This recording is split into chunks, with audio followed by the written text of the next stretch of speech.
Shalom sahabat iman, Kingdom Community, keluarga Allah.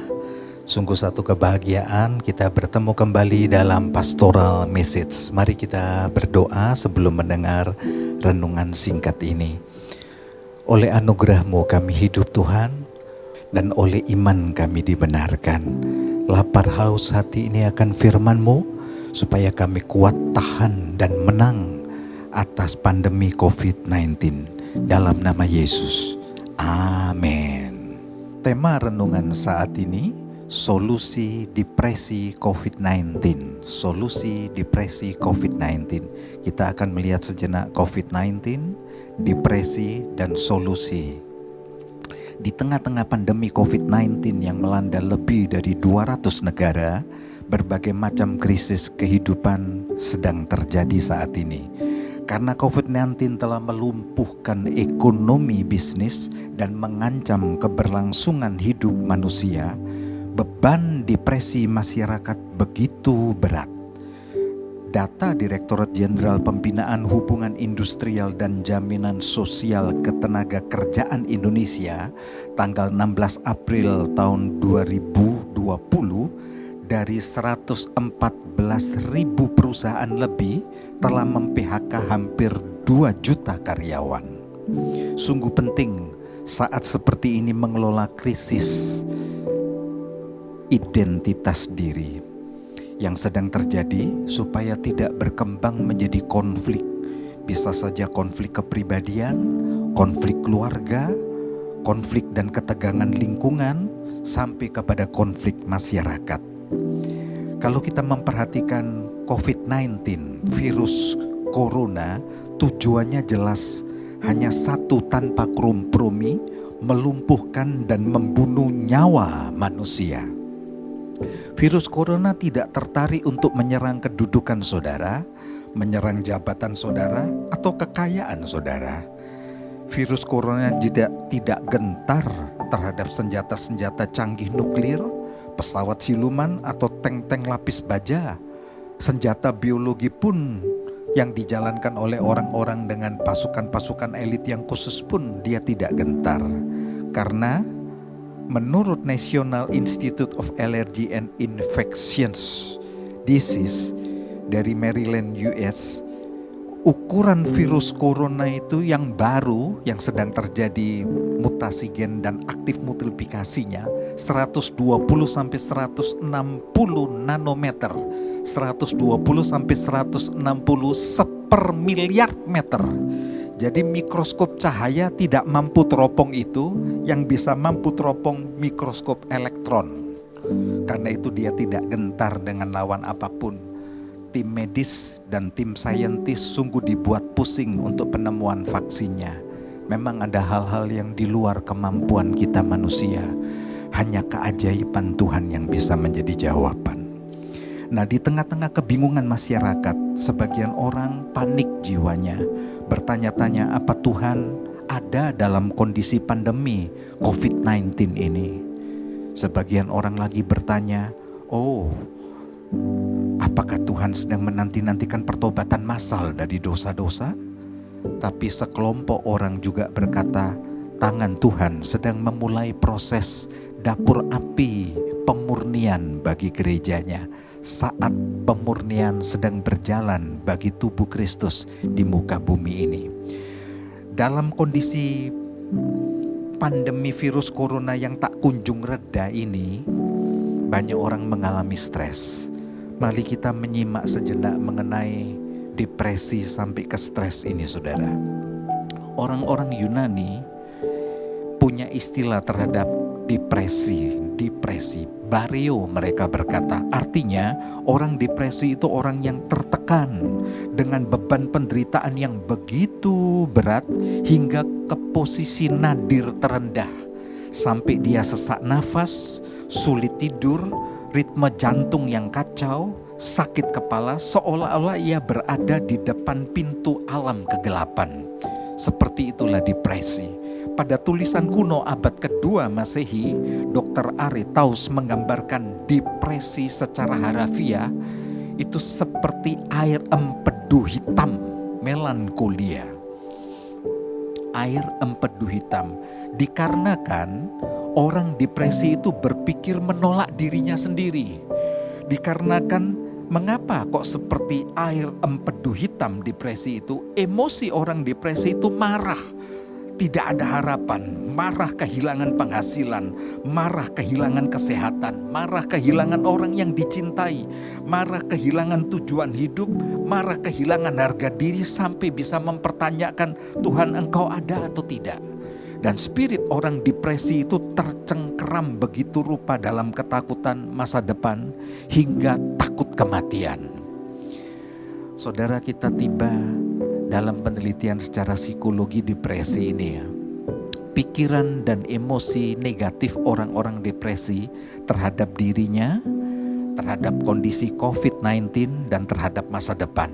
Lalu kita melihat solusi yang terbaik menurut kekuatan kuasa sabda kehidupan. Pikiran dan emosi negatif orang depresi tentang dirinya, orang depresi itu berkata demikian, saudara. Aku sudah tidak berguna lagi. Aku rasa semua orang telah menolak aku. Aku rasa tidak punya harga diri lagi. Apakah Tuhan masih mengasihi aku? Itu pikiran dan emosi negatif orang depresi terhadap diri sendiri. Yang kedua, kita lihat yang pikiran dan emosi orang depresi terhadap kondisi COVID-19 ini. Aku pikir sungguh COVID-19 ini telah melumpuhkan segala-galanya. Aku rasa sesak napasku. Kondisi ini begitu buruk dan terpuruk, seperti ujung jalan yang tidak pernah bertemu dengan ujungnya. Pikiran dan emosi negatif orang yang depresi terhadap masa depan, dia berkata dan berpikir demikian. Aku pikir ini bulan-bulan terakhir untuk hidupku. Itulah kondisi orang depresi tentang masa depan. Aku rasa cengkeram ketakutan yang begitu kuat dan aku tak sanggup lagi lihat hari esok, gelap segala-galanya. Dari tim medis maupun tim saintis kebingungan untuk mencari vaksin COVID-19 ini, bukan?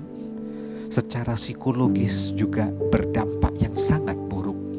Ada solusi, Alkitab katakan, yang terbaik. Singkatnya demikian dalam renungan singkat ini, berdamailah dengan Tuhan dan berdamailah dengan diri Anda sendiri. Berdamai dengan Tuhan, ada kesaksian yang indah seorang nabi di dalam Alkitab, Nabi Yeremia. Pelayanannya sungguh panjang, 50 tahun masa kenabiannya. Di 50 tahun masa kenabiannya penuh dengan tekanan-tekanan depresi yang begitu panjang dan tidak melihat hasil. Benar-benar rasanya terpuruk dan sia-sia pelayanan kenabiannya. Karena itu di Alkitab ada satu kitab yang berkata kitab Ratapan, yang ditulis oleh Nabi Yeremia sendiri dalam ilham roh Allah, yang berisi semuanya hanya ratapan dan air mata. Karena 50 tahun masa kenabiannya tanpa melihat hasil, hanya air mata. Sementara kondisi betul-betul stuck dan terpuruk tanpa jalan keluar, seakan-akan sudah di lorong yang gelap, datanglah Tuhan, berkata Yeremia 31 ayat yang ketiga. Yeremia, aku mengasihi engkau dengan kasih yang kekal. Sebab itu aku melanjutkan kasih setiaku kepadamu. Kuasa firman kehidupan ini dahsyat sekali. Ya. Yeremia, aku mengasihi engkau dengan kasih yang kekal. Sebab itu aku melanjutkan kasih setiaku kepadamu. Firman yang sama ini berlaku untuk Anda jemaat yang dikasihi Tuhan. Menghadapi kondisi COVID-19 sementara tim medis dan tim saintis tidak menemukan vaksinnya hingga saat ini. Ada yang memprediksi sampai tahun depan. Tapi sampai sejauh mana? Karena virus corona terjadi multiplikasi dengan jenis-jenis yang baru. Sungguh dibuat bingung dari tim saintis. Keajaiban, keanugerah Tuhan menjadi andalan. Lalu Allah bersabda yang sama kepada Nabi Yeremia. Yeremia, aku punya rancangan yang indah untuk hidupmu. Tidak ada kata putus asa, frustasi, dan berakhir dengan sia-sia. Sebab rancangan damai sejahtera yang aku punya dan hari depan yang penuh harapan, bukan rancangan malapetaka atau kecelakaan. Yeremia 29 ayat yang ke-11. Firman yang sama menjadi kekuatan saudara untuk menghadapi COVID-19 ini. Yang kedua, berdamailah dengan diri sendiri. Kejadian setiap saudara spesial dan berharga di mata Tuhan. Anda terlahir bukan produksi massal. Anda terlahir original dan spesial, berharga di mata Tuhan. Karena itu berdamailah dengan dirimu sendiri. Rasul Yohanes yang begitu dekat dan berulang kali mengalami hal-hal yang dramatis dalam hidupnya, ya, diselamatkan oleh Tuhan dari malapetaka yang begitu hebat. Dia berkata di 1 Yohanes pasal 4 ayat 4b, Roh Allah ada di dalammu lebih besar daripada roh yang ada di dalam dunia ini.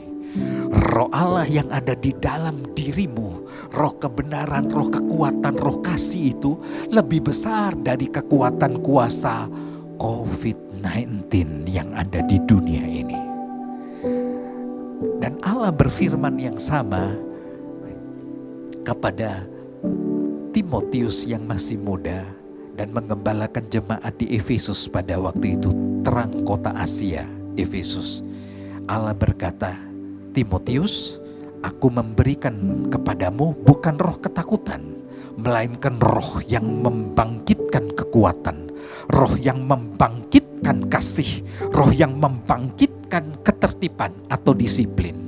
Jadi saudara, ada solusi besar firman kehidupan ini untuk memberikan kebangkitan atas hidup saudara, untuk membangkitkan spirit kasih yang begitu dahsyat dan roh yang membangkitkan tertib hidup. Disiplinlah di dalam kehidupan saudara, disiplin dalam pola makan, pola kehidupan yang sehat, kualitas istirahat, olahraga, disiplin dalam kebersihan sehari-hari, ya, dan hal-hal yang batinnya. Roh Allah, roh kebangkitan ada di dalam saudara. Salam optimis, tetap harapkan yang terbaik Tuhan lakukan untuk Indonesia dan Pulau Bali, dan salam antusias, tetap semangat. Mari kita akhiri dalam doa. Anugerah Tuhan yang besar atas setiap pribadi. Roh kebangkitan dan hidup itu ada di setiap kami. Proteksi umat ketebusan-Mu, umat yang ditebus dengan darah anak domba, darah Golgota, darah kebangkitan, yang mati, yang dibangkitkan, yang hidup, dan yang kelak memerintah bersama Kristus, ada atas setiap anak-anak Tuhan. Dalam nama Yesus kami bersyukur. Umat percaya katakan, amin.